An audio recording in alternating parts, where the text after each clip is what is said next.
Joaquin Phoenix explains why he took the role of the Joker for WB's Origins films.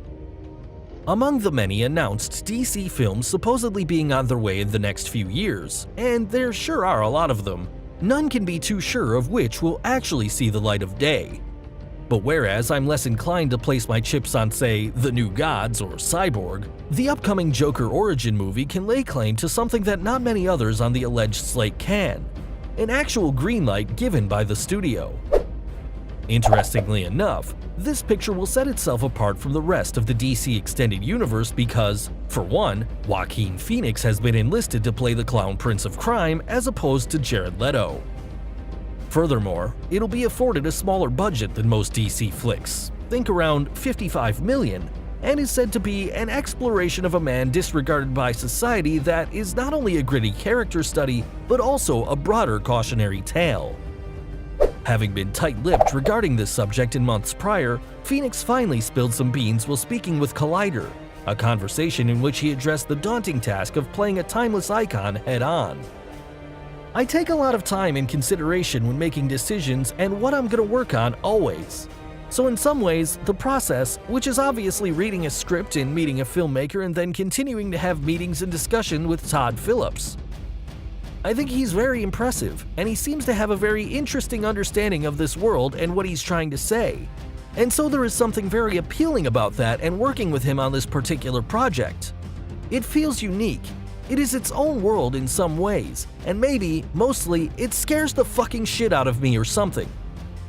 It might as well be the thing that scares you the most." Funny enough, he had the idea to do something like this years ago, just not with the character he would eventually end up playing. 3 or 4 years ago, I called my agent and said, why don't they want to take one of these characters and just make a lower budget film about it?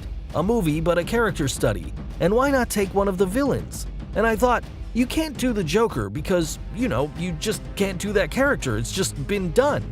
So I was trying to think of other characters, and he said, I'll set up a general meeting with Warner Brothers. And I said, I'm not gonna go, I can't go to a general meeting. So I completely forgot about it. And so then I heard about this idea. I was like, oh, that's exciting.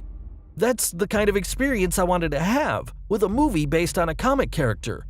I felt like you could get something on screen. Being extremely familiar with the character myself, I must say that the filmmakers should make sure they don't allow for the audience to sympathize with the Joker, a mistake that Suicide Squad made by having him appear loving and heroic. Thank you, studio-mandated reshoots. This angle had been explored a decade ago by the Joker graphic novel written by Brian Azzarello and illustrated by Lee Bermejo, by telling the story from the point of view of a third party. By doing that, the creative team didn't put you in the headspace of the Ace of Knaves, thus preserving his mystique and frightening nature.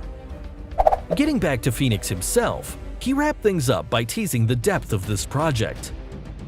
I wouldn't quite classify this as like any genre. I wouldn't say it's a superhero movie or a studio movie or it feels unique.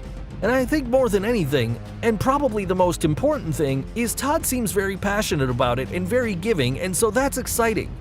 I think underneath the excitement of these films and the size of them, there are these incredible characters that are dealing with real-life struggles.